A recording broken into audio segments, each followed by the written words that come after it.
now, ladies and gentlemen, that's a space serial that's full of fabulous digital sound effects.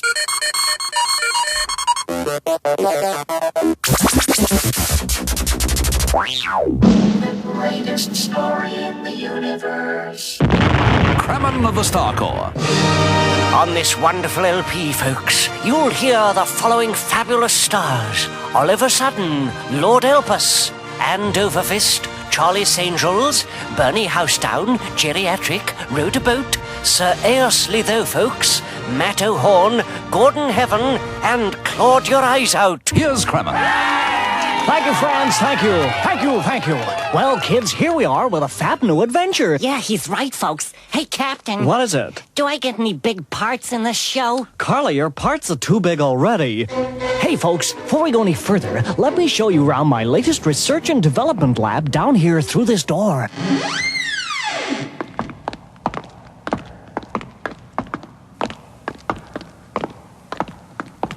Captain, what are you thinking about? Me, of course. Here we are.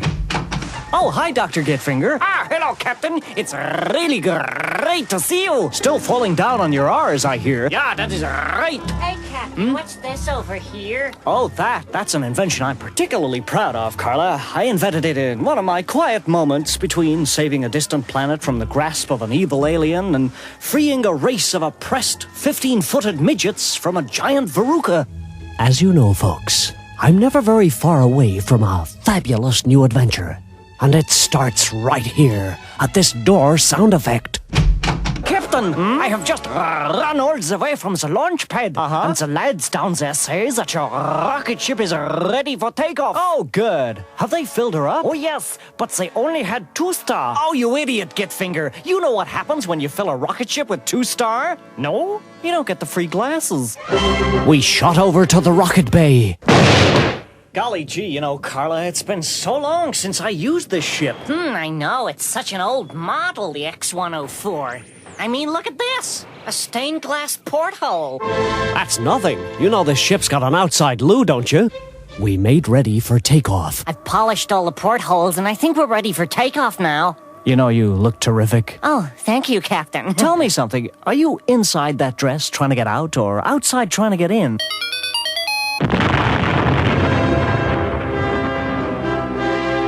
Here we go again, Doc. I wonder what's out there. Oh, it's probably the same old assortment of planets and asteroids. Hey, Carla, look on the scanner. It's Uranus. Captain, you're so bold. Captain, I've just received this communique from planet Earth. It says, don't forget, when you reach Vector 9, to map a course 678.9% to the left, and when you reach Vector 10, turn 6 megahertz right and execute a 300-degree turn whilst plotting a 5 million liter double overhead underhang. Phew, Doc, that's a lot to remember. Yeah. And I thought this was going to be an easy trip. Carla, I find my duties so exhausting. Last night I couldn't stay awake for a second. You couldn't even stay awake for a first.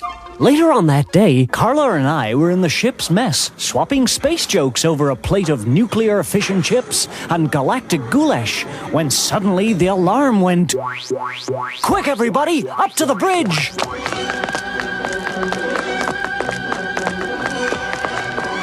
Once on the bridge, I raced to the controls. Hey, Carla, look! What? Here on the scanner! It's a horrible thing! That's not the scanner, Captain. It's a mirror. Oh. Have you ever noticed how mirrors steam up when you kiss them? Suddenly, there was a sinister rumbling. I cursed the galactic goulash. It cursed me back. Suddenly, I realized it wasn't me. That last revolting reverberation had come from outside the ship. I think we better go and investigate, Captain. I think you're right. We donned our spacesuits and went into the airlock. Oh, by the way, Carla, how's your family back home? Oh, I meant to tell you. You remember my sister, the one with the big feet? Uh-huh. She got a job in Canada, stamping out forest fires. Oh, terrific. We passed through the airlock, pausing only for a quick sauna.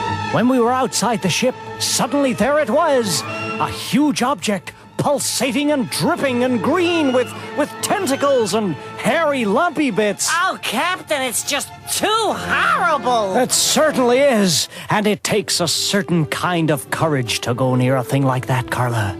A kind of courage over and above what any man could reasonably be called upon to summon from the very heart of his being. But you have that courage, Captain. No. We sped back into the airlock, pausing only to buy a paper from Joe on the corner. The headlines screamed at me. I decided the best thing to do was to zip back to Earth and tell the president. Let's go back to Earth and tell the president, Carla. Okay. Oh, by the way, Captain. Why do all the guys in the crew call me Martini? Simple, Carla. Anytime, any place, anywhere. Hello, Captain. Have you any orders for me? Yes, Doc. Back to Earth. Right. The ship neatly executed a reverse thrust, and seconds later, we were back on Earth. We entered the president's plush Oval Office and told him the horrible news about the blob. He keeled over. Arg! My God, he's fainted. Yeah. Give him artificial respiration. Now, wait a minute. This is serious. Give him the real thing. It was then I realized something wasn't quite right. How come the president's eyeballs were both on the same side of his nose? Why had his legs just walked out of the room? Is it true what they say about Dixie? Does your chewing gum lose its flavor on the bedpost overnight? I mentioned the magic word, nymphomania. And suddenly, the president recovered. I just can't believe it, Kremmen. I know, but it's true, sir. Yeah, it's as true as I'm both standing here. Okay, I'll call in my Secretary of State. Now, what was his name? It used to be Henry Kissinger. Now, is it Jaime Schwartz or Philly Buster or... I don't know. I wonder who's kissing her now. Damn it, Kremmen, this is no time for songs. Yeah, Captain, we gotta do something big quick. Wait a minute. What? Let's do what we always do in the movies when faced with an alien monster. What's that? Let's blast it to bits. But do we have anything big and powerful enough? It was at that moment that the president let me into a state secret. Our scientists are working on a totally new device, Kremmen. Really? It's a nuclear-powered, self-launching, photon-assisted digital intercontinental ballistic missile that seeks out its target even in the dead of night with its own computerized radar unit. Gee, that sounds great. There's only one snag. What's that? This morning, the elastic broke. However, I do have a reserve plan. I call it B. I call it B because it's a real stinger. Oh, my God. Well, what's your plan, Chief? I can't tell you now, Kremmen. Walls have ears. Well, I guess it makes a change from Regency stripes. Listen, Kremmen, and listen good. What? Meet me in Tibet in 7 minutes. Uh-huh. Disguise yourself as a llama. I'll come as a camel. What will this achieve? Well, could be a lot of fun. Oh, excuse me, Kremmen. Sure, sir. Hello? Gee, What's that? I hope this all turns out all right. Oh, of course it will, my little bean sprout. I don't know. I'm kind of worried. Carla, What? let's get something straight between us. What, here? Having secured a promise of any military assistance we might need from the president, we bade him farewell. Well, good luck, Kremmen. Oh, thank you, sir. Oh, by the way, a little question before you go. Yes, what's that? Well, how come you always manage to look so healthy and tan? Oh, in between assignments, sir, I leave town and relax at my club. Really? Yes, I'm a country member. Okay, I'll remember. I drove Carla to my penthouse pad for a little nookie before we took off to face the thing. Want a little drinky poo, Carla? Let me ask you a question first. Is this mission gonna be dangerous? It'll probably be the most dangerous mission we've ever faced. Okay, I'll have a triple brandy, 3 mandrakes, 2 shots of whiskey, and a Magadan. It was a long flight out into space to where the blob was, so I put Carla to bed. Well, good night, my little petal pie. Good night, Captain. Oh, by the way, wake me as soon as we get to the blob. Good night. As I walked back to the bridge to see Doc, I couldn't help thinking what a brick Carla had been, sticking with me through all the dangerous adventures. I remember she gave up a nice, safe, secure job to come with me. She used to make men's trousers. Mind you, she still likes to keep her hand in. I walked over to our new computer and pushed a few buttons.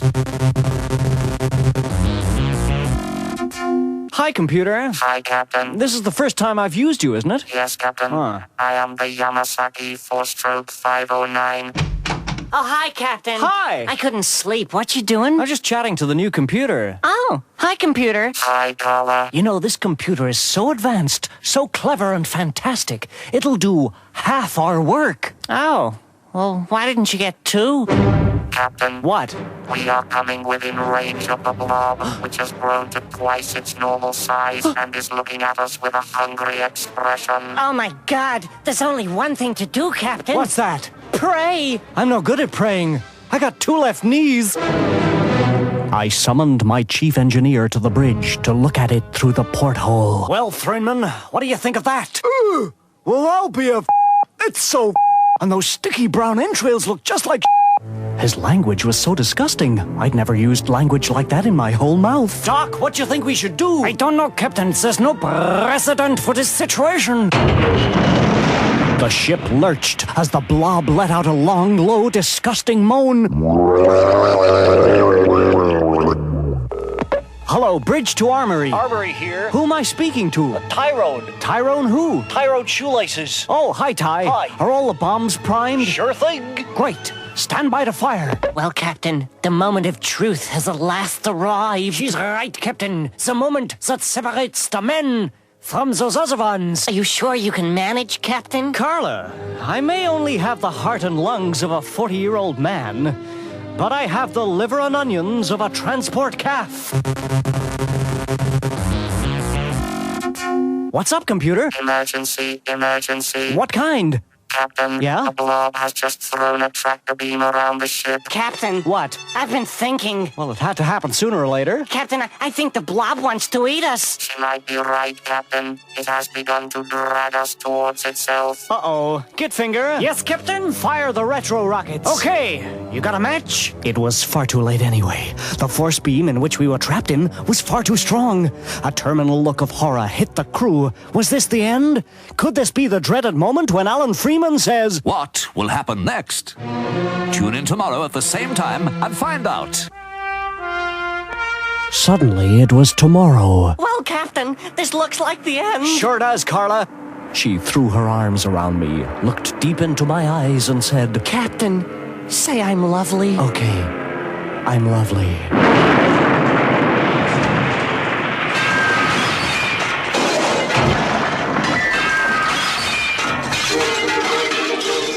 We left our battered ship and went out onto the surface. Oh, it's all wet and sticky out here. I should never have worn these high heels. I should have left mine behind, too. We tromped onward. Ever onward we tromped, searching for some clue as to what this strange object was. Hours later... Oh, gee, I'm so tired. Me too. Hey, Doc. Yeah? Did you bring lunch? Yes, I brought some dehydrated rump steak with rice, followed by raspberries, raisins, and rhubarb. Terrific. Just put the steak down there, and I'll heat it up with my ray gun. Oh, no. It's busted. What we need is a handyman. Who is it? Hi there. Who are you? I'm Harry the handyman. Great! Can you fix the motors on the rocket ship? No. Can you fix the steering gear? No. Can you fix this ray gun? No. Well, what makes you think you're so handy? Well, I only live around the corner. Before we could point out to him that he was in the wrong sketch, an unearthly rumbling sound was heard. I'm afraid it was me, Captain. I'm so hungry. Well, eat some of this earth. You're kidding. I wouldn't eat that earth if it was the last earth on Earth. As Carla was chatting, I noticed that right behind her in the slime, a trap door was opening.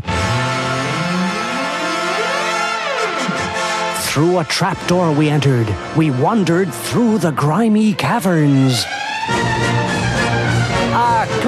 Can we have some grimy music, please? Thank you. Through the grimy cavern we wandered. Caverns filled with the sound of dripping cave sound effects records. You know, Carla, there's something funny going on. Well, after 20 episodes, it's about time. Hey, Doc. Yes, Captain? Hold my helmet and ray gun. I'm going to the loo. All right, what? You're going to the loo at a time like this? Uh-huh. Suppose we all went to the loo. Then where would we be? In the loo, I guess. Suddenly, at the other end of the cavern, I heard a mysterious sound. Carla, did you hear that? Hear what? Could you do that mysterious sound again, please? Oh, Captain, I'm frightened. Don't be, Carla. I'm going on ahead to investigate. I strode boldly alone, my footsteps echoing in the eerie darkness. Onward I strode, until I saw a figure standing before me. I struck a match. Good grief! He had cod's eyes, a walrus mustache, and was wearing a herringbone suit. I couldn't help thinking he'd make somebody a wonderful aquarium. Why, hello, Captain. Well, if it isn't my old archenemy, Gort, King of Thargoidia. Yes, and welcome to my ship.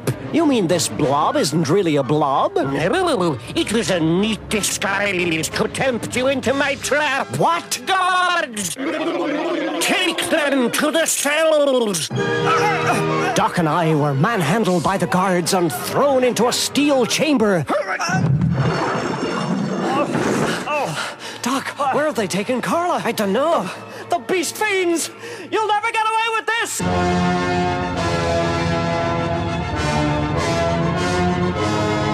Minutes later, Carla was thrown into our cell. Oh, Captain! Carla, what happened? I've been graped. Don't you mean raped? No, there was a whole bunch of them. Several days later, Oh, good Captain. I can't stand it any longer.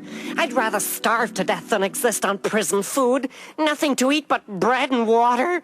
Just look at the state of this filthy water. that's the bread. Never mind, Carla. I managed to bring with me a bottle of my very own special homemade wine. Oh. The guard didn't find it when he searched me. Homemade wine? Is it good? Sure. I made it with my own 2 feet. Oh.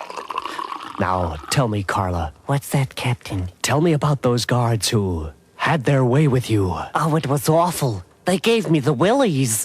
I got up to have words with the guard. Hey, guard, come here. Yes, what do you want? Tell me, are you new around here? Well, newish. That's funny. You don't look newish. He was an ugly brute with 3 cauliflower ears and a broken nose.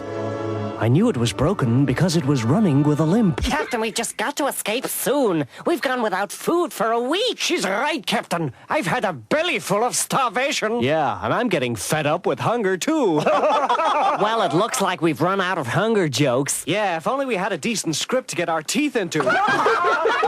Doc and I went into a huddle to formulate an exciting escape bid.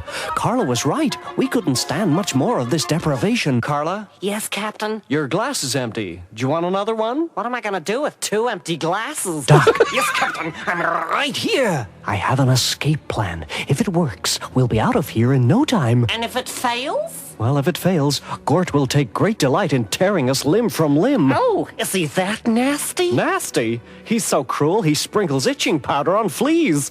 Okay, here's the plan.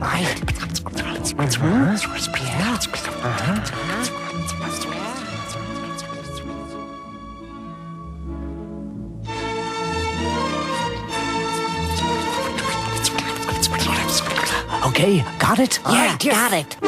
Okay, Carla, here's what I want you to do. Yeah, what? Attract the guard's attention. And then say to him, "Hey there, want me to do my mind-reading act?" And then hypnotize him? Exactly. But you must realize, Carla, this is a very dangerous assignment. Will you do it for me? Oh, Captain, after all these years of us being together, I'd do anything for you. Oh, Carla. I took her unto me and gave her one of my Oscar-winning kisses. Carla, Yeah. I love you. I know it sticks out a mile. At that moment, the huge steel door opened, and in walked the ugly brute. Here are your food rations for today. He threw a lump of bread on the floor. Hey, guard. Yes, wench. You want me to read your mind? Impossible. No, really. I used to work in a circus. All you gotta do is look deeply into my eyes. What, like this? Yeah, deeply, deeply, like you're feeling sleepy and wonderful and sleepy and lovely. Suddenly, the most amazing transformation took place. His eyes swam. His brain turned to jelly. Suddenly, his IQ was reduced to the level of a Radio 1 disc jockey. He fell to the floor in a stupor. Are you all right, Carla? Oh, yeah. Mind reading's a speciality of mine. Still, it's a shame he wasn't Irish. Why? I'd have only charged him half price. We decided to investigate the ship. We left the basement where the cell was and headed towards Gort's headquarters. Hey, Doc. Yes, Marine Captain? You haven't got any great new inventions, have you? Something that might help us overpower Gort? I'm afraid not, Captain. The last thing I invented was a birth pill for men. Oh, really? Yeah. Don't you know that out of all the 500 men we tested it on, not one became pregnant? Suddenly, we were outside Gort's chamber. We burst in. Ah, Kremmen, I see you've escaped at last. I realized I was face to face with the most evil man in the universe. Gort was so evil, he once forced Dolly Parton to play the accordion. You know, Kremmen, I wasn't always the most evil man in the universe. No? I had to start at the bottom. You mean the BBC? Oh, no, not as low as that. Kremmen? Yes? In a few moments, we'll be taking off for Thargoidia. Oh. Hear that rumbling? Yeah, but I didn't want to say anything. Those are the nuclear engines, you fool. Oh. Hey, Doc. Yes, Captain? How long is it going to take to get to Thargoidia? Let me see. E equals MC squared, right? Plus the square root of 95.8 stereo VHF takes away the number you first thought of, I'd say. Taking into account adverse trajectory patterns. My God, we'll probably have arrived before you work this out. Suddenly, I noticed an evil glint in one of Gort's 7 eyes. What are your plans, oh evil one? My mission this time, Kremmen, is to start an intergalactic war to end all intergalactic wars. It'll be planet against planet, world against world, star against star. No one will survive. But what if it rains? Then it'll be held indoors. It's too late to cancel now anyway. Tickets were sold out weeks ago. Gort turned to his computer and set the coordinates for the journey to Thargoidia.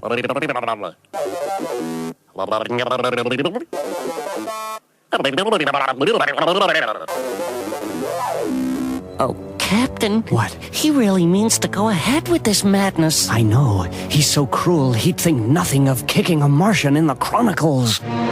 Well, Kremmen and crew, better say your prayers. Why? Because to make sure you don't foil my plans, tomorrow you all go to the execution chamber. Oh, drat-a-roo. An execution is just what I don't need right now. What do you mean? I just had my hair set. Oh, what time does it go off?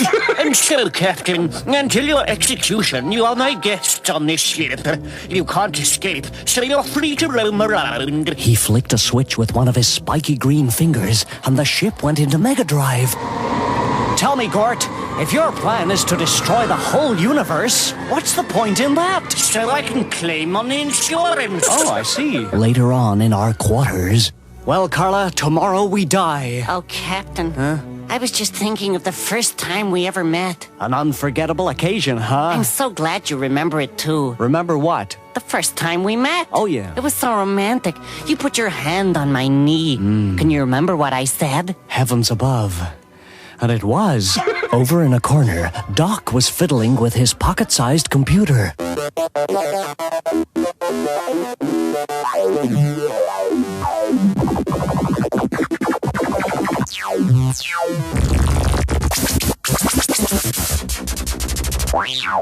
Well, Doc, did your computer come up with an answer to our problem? No, but it filled up 20 seconds of the episode. Dear listeners, he may seem thick to you, but since he invented the rear-view mirror, he's never looked back. The ship sped on towards Thargoidia.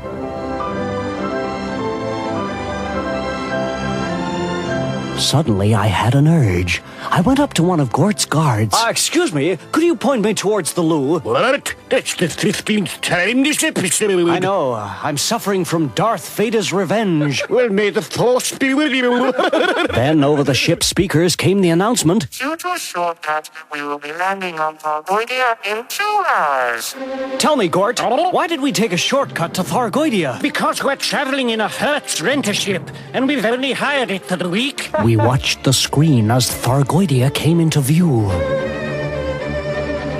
It was an unusual sort of planet. Golly, Captain, look! Yeah. The only square planet in the universe! I know. It was hand-built by robots, after the original round planet blew up many years ago. Gosh, how did that happen? Well, one day, a ship heavily laden with nuclear waste was just taking off. Someone on the bridge accidentally opened a porthole and blew the pilot out. The ship plunged back to the ground and... Well, Kremmen, we'll be landing any minute now, and soon it'll be time for your execution. What would you like for your last meal? Well, I'd like Brussels sprouts, and I'd like to eat them in Brussels. Hey, Carla, that's a good idea. I'd like Kentucky Fried Chicken, please. Excuse me, Gort, but how do you intend to kill us all? It's quite simple, Doctor. I'll put headphones on each of you, and then play a different Nolan Sisters record in each ear until your brains explode. Well, there it was, out the porthole through the clouds, the place we were about to die on. Thargoidia. The universe's strangest planet. It's so strange, Captain. I know. Mind you, before I met you, I used to hang out in some strange places. Really? But I've had the holes in my spacesuit repaired since then. Suddenly, before you could say Tarmata Wakatangi, Gort's mighty ship was landing on Thargoidia. It plunged through a thick cloud layer and hurtled its majestic way towards Gortadia, the capital city of Thargoidia. Hey, Gort. What is it, Earth scum? Why don't I toss a coin, and if I win, we go free. But if you win, you can do whatever you want with us. What is this Earth expression, toss a coin? I can't make head nor tails of it.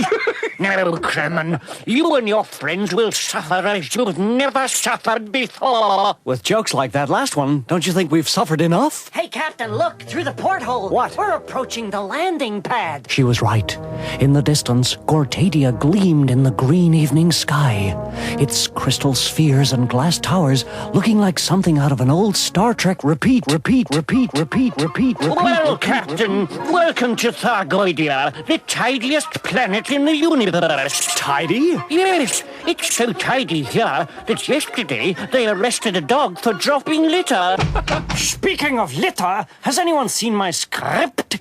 That was Dr. Heinrich von Gittfinger, the genius who actually discovered a cure for wheat germ.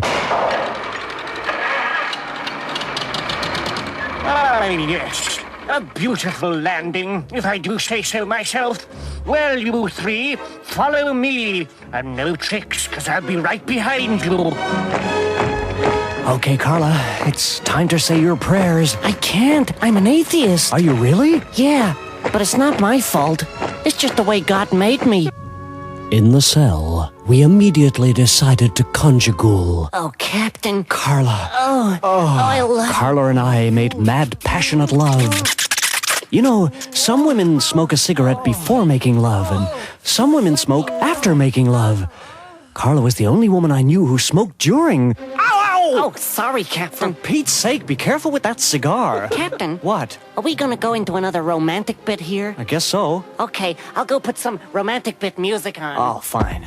You know, Carla, I'm sorry to have dragged you into all this mess, my little cosmic Cupid. I blame myself. Oh, no, Captain, don't. It's not your fault. It's the scriptwriter. But I always seem to drag you into impossible scrapes. Oh, Captain, I'm no stranger to tragedy. No? Worse things than this have happened to me. Really? Yeah. Remember when my first husband died? Oh, no, I didn't know he was dead. Yeah. It was just before a meal. He went out into the garden to get a cabbage and just dropped dead. Oh, no. Yeah. It was terrible. What did you do? I had to open a tin of peas. Meanwhile, upstairs in Gort's palace, plans were being drawn up for the destruction of the universe, just so Gort could collect on the insurance.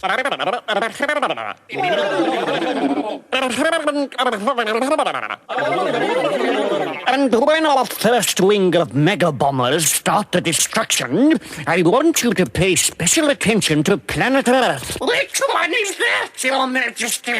It's the one that looks just like a satellite weather picture. Back in the cell... You know, Captain, what? These cell bars are extremely tough. I know, I've tried them. It's a shame James Garner isn't here. Why James Garner? Well, He'd cut through the bars with one of his Rockwood files. Meanwhile, over in the corner of the cell, Carla was dusting her debris, ready for the execution. Now, don't worry, my space nymph. I'll get us out of this somehow. You will? Well, of course. Courage and daring run right through my family tree. My great-grandfather, at the age of 79, streaked naked through the Chelsea Flower Show. Did he get arrested? No, he won first prize for the best dried arrangement. Captain, Yes, what is it? you can obviously take the terrific strain of this sword of Damocles that's hanging over our heads, but I'm kind of worried about the doc. She was right.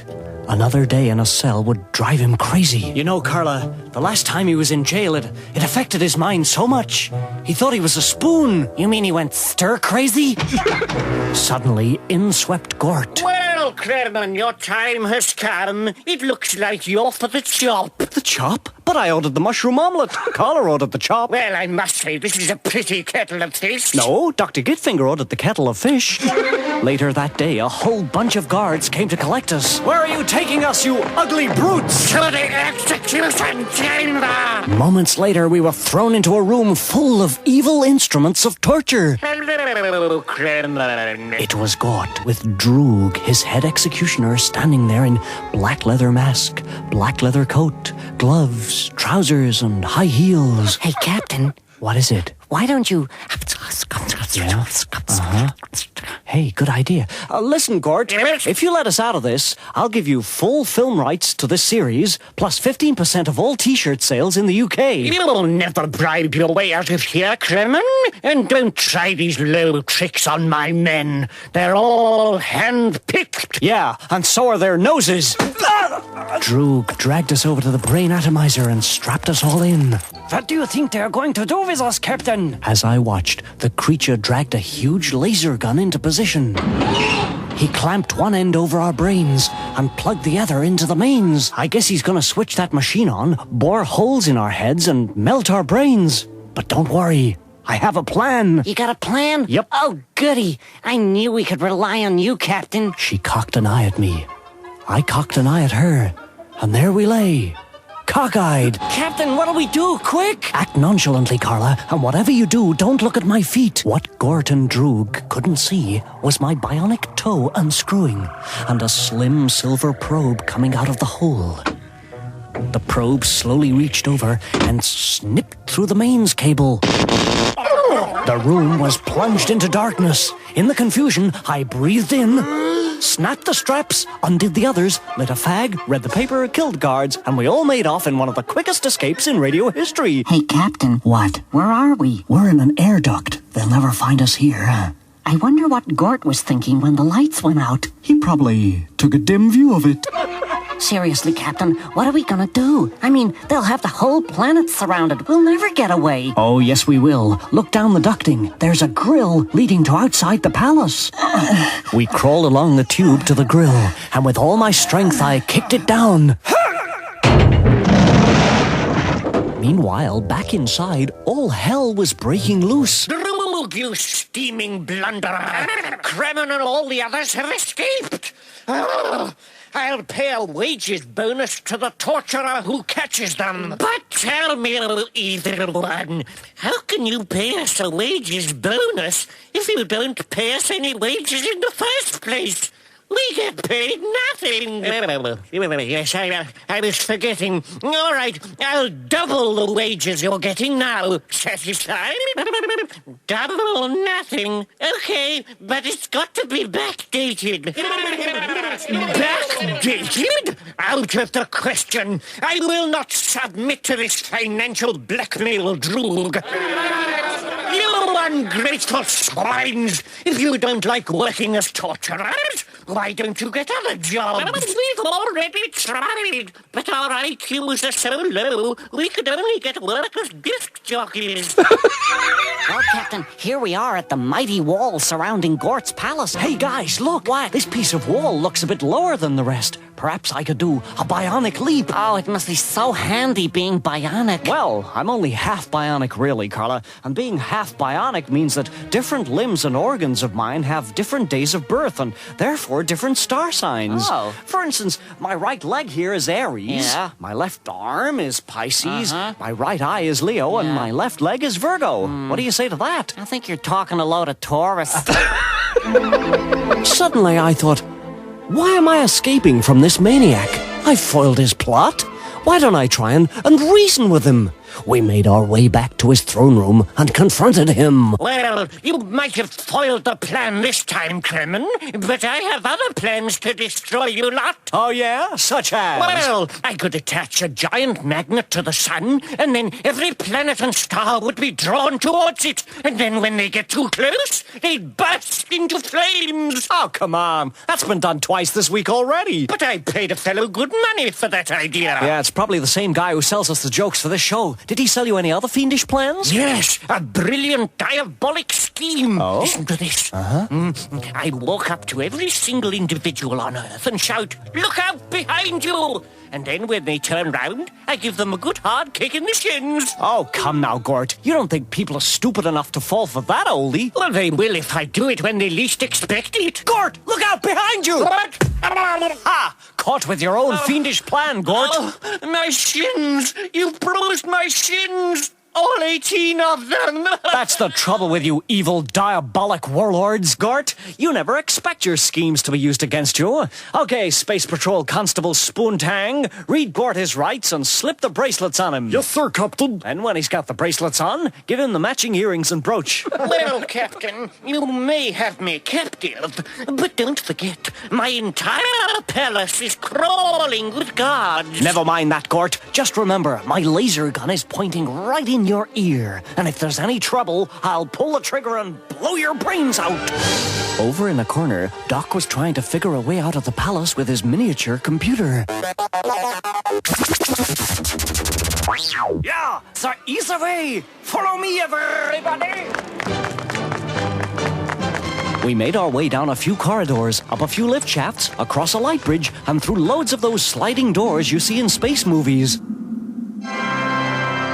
Oh my God, look at that! We were standing on a ledge with a yawning drop below. Edge your way along, everybody! Well, Captain, pretty scary, eh? You'll never make it. Shut up, you waste of space! I'm frightened, Captain. Yeah, I daren't look down. What a terrifying drop! Captain, you're looking down my cleavage. Just trying to keep abreast of the script, Carla. Captain, Look! A door over here with a sign on it. It says, "Spare rockets." The Doc picked the lock with his teeth and burst in. Not bad for a man of 186. Hey, Captain. What? How come he's so old and still alive? Well, on one of his expeditions, he discovered the Fountain of Youth. Really? However, he didn't drink the water because he saw what the youth did in it. Hey, Captain, look over here. What? Here's the rocket that'll get us out of here. How do you know? Well, it's got written on the side, this spaceship is guaranteed for 2 million miles or 6 adventures, whichever comes first. It's a bit small, isn't it, Captain? Well, you can squeeze in with Carla. Oh, no, mein Captain. No? I never associate with women. Oh. It gets in the way of scientific progress. You mean you've never made love? No, never. Then I must tell you about the bird and the bee. Don't you mean the birds and the bees? No, I'll tell you about orgies later. Okay, everybody, let's get out of here.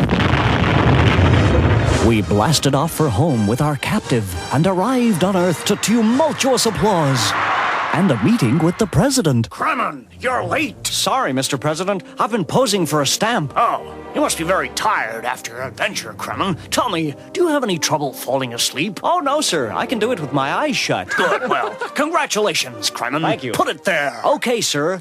No, Kremmen, I meant your hand. Later that evening, over drinky poos, Well, Captain, what do you think our next adventure will be? the search for the lost tribe of the Freemen. Oh, I heard about them. Tell me, how did they get lost? Well, they were playing hide and seek, Carla, and they overdid the hiding. Oh, seems to me they're not worth looking for. You're right, and when I find them, I'm gonna tell them to get lost. What will happen next? Tune in on Monday and find out in Kremmen of the Star Corps.